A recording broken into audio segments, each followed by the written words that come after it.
Alors si tu regardes cette vidéo, c'est que certainement tu te poses des questions sur la membrane plasmique et c'est tout à fait normal. Alors justement, ensemble, on va voir à travers cette vidéo les différentes fonctions de la membrane plasmique. Alors j'ai déjà fait une vidéo sur la structure de la membrane plasmique, je t'encourage d'ailleurs à aller la regarder, c'est juste là. Et puis ensuite tu reviens sur cette vidéo et là on va parler des fonctions. Donc ce que je vais faire, c'est qu'on va prendre différentes planches et puis on va discuter sur les différentes fonctions de cette membrane. Alors la membrane plasmique, vous savez, c'est ce qui délimite une cellule, eucaryote ou prokaryote. Mais concrètement, ce qui va être important, c'est que l'objectif d'une membrane par rapport à une cellule, ça va être de manière générale d'augmenter sa surface de contact par rapport à l'extérieur. Ça, c'est une des priorités de la membrane. L'objectif, c'est de pouvoir avoir énormément de contact avec tous les agents extérieurs, que ce soit d'autres cellules, des molécules ou des agents, on va dire bactéries, virus, pour pouvoir les détecter plus facilement. Une plus grande surface de contact. On a par exemple les microvillosités que l'on trouve généralement dans l'intestin, d'accord, ce qu'on appelle des doigts de gants en général. Et donc ça va être à la surface apicale des différentes cellules. Ça c'est important. Au niveau des replis membranaires, là par contre on va être au pôle basal des cellules. C'est là que va être impliqué les échanges en général avec certains minéraux. Ça c'est important à retenir, d'accord? Donc je réexplique de manière très simple. Vous avez donc les microvillosités qui se trouvent au pôle apical des cellules, et puis les replis membranaires, ça va être au niveau basal des cellules pour pouvoir faire des échanges avec certains minéraux. Ça c'est important. Ensuite, on va parler des différents mouvements possibles au niveau de cette membrane. Alors, on a au niveau de cette membrane énormément de possibilités de mouvements.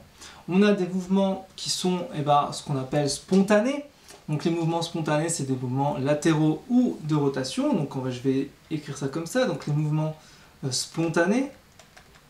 Donc les mouvements spontanés, ça va être soit latéraux, soit de rotation. D'accord ? Donc diffusion latérale, mouvements latéraux, et rotation sur place, mouvement de rotation. D'accord? Ça c'est relativement courant, c'est très simple. Par contre, vous avez des mouvements beaucoup plus rares. Ces mouvements rares, ça va être lié surtout à l'asymétrie de cette membrane. Okay? C'est lié à une asymétrie. Et donc on peut avoir plusieurs possibilités, ce qu'on appelle généralement le flip-flop. Flip-flop. Alors, pour faire un mouvement de flip-flop, il faut absolument avoir des possibilités d'échange. Comment ça se passe? Concrètement, vous avez des possibilités de type spontané, non spécifique, qui ne demandent pas d'énergie. Mais c'est un mouvement qui est extrêmement rare. Okay? En général, ça demande de l'énergie, parce qu'on va passer quand même d'un feuillet externe à un feuillet interne. Donc, globalement, ce qu'il faut comprendre, c'est que ça va faire intervenir des transporteurs spécifiques, ce qu'on appelle des floppases, des flippases, d'accord? Ok? Donc ça, c'est important de retenir comme ça. Vous avez également des scramblases et des ABC flippases. Vous avez différents types, je pense que ça ne sert à rien d'apprendre tout de suite les détails par cœur. Connaissez qu'il y a des transporteurs spécifiques comme des flippases, des floppases, des scramblases, voilà, vous connaissez ça, c'est très bien et ça m'ira pour tout de suite. Alors bien sûr, de manière générale, je le rappelle, c'était dans la dernière vidéo, mais je préfère le redétailler, prenez note. Concrètement, dans le feuillet externe, je vais peut-être le noter juste là, dans le feuillet externe,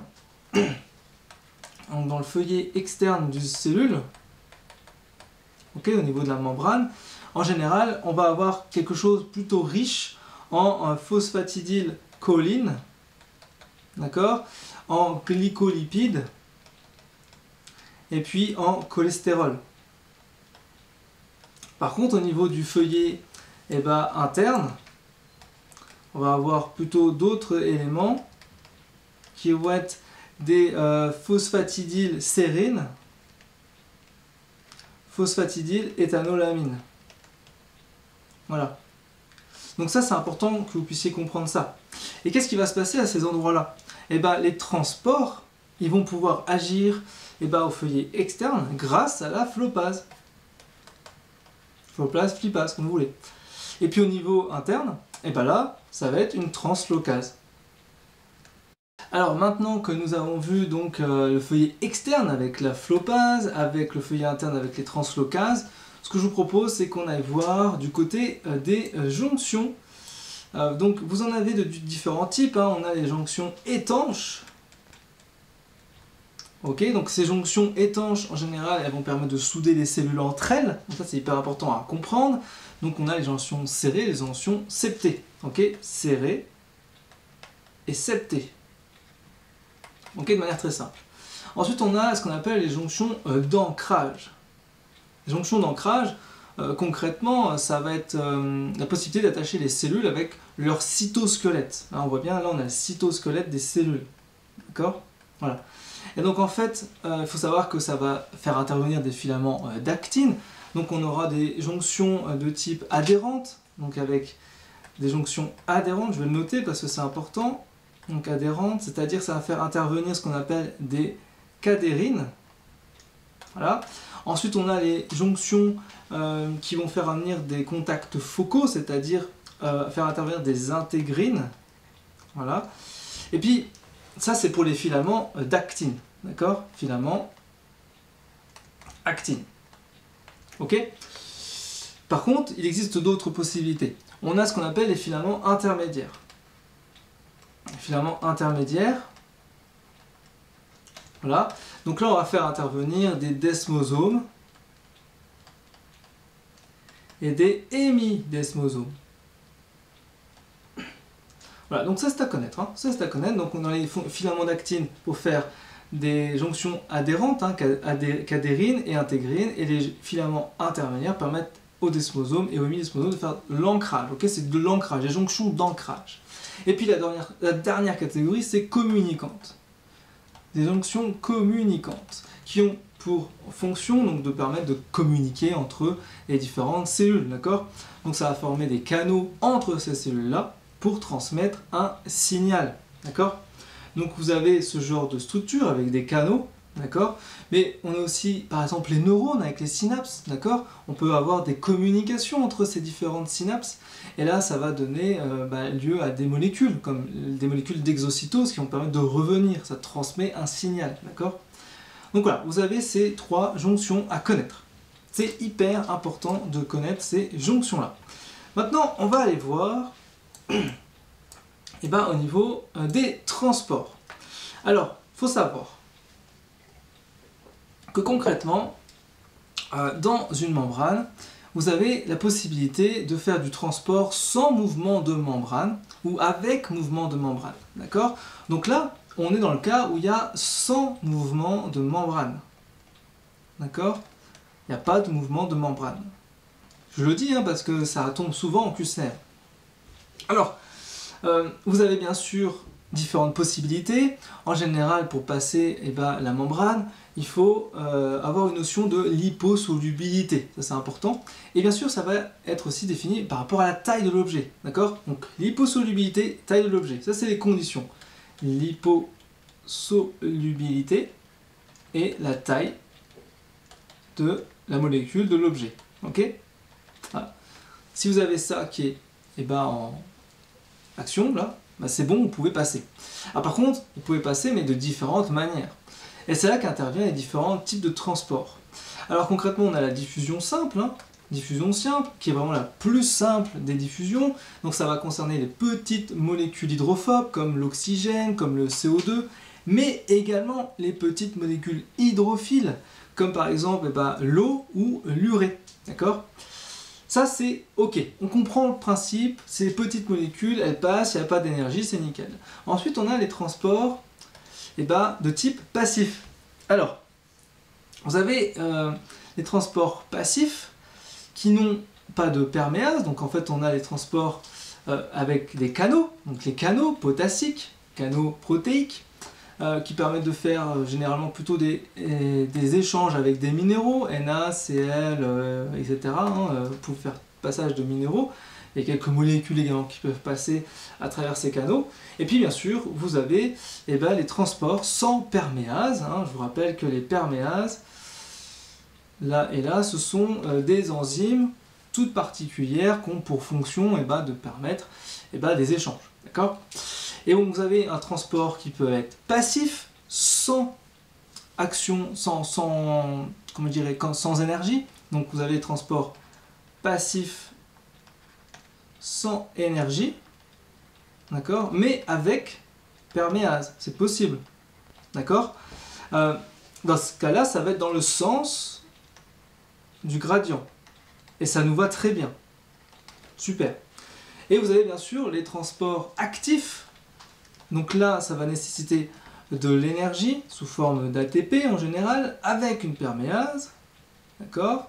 Et là on va lutter contre le gradient.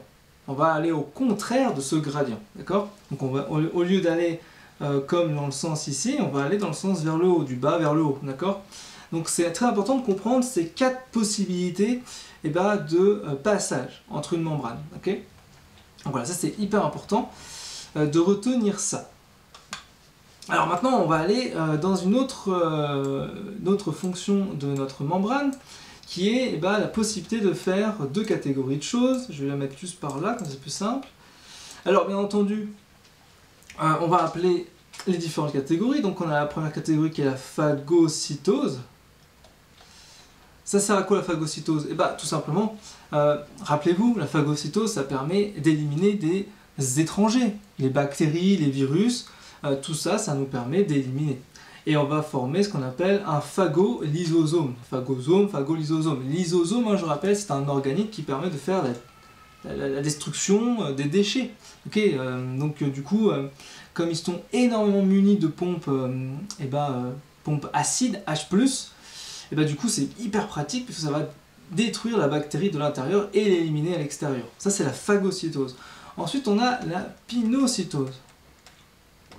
La pinocytose, l'objectif de la pinocytose, concrètement, c'est de pouvoir faire des libérations de vésicules.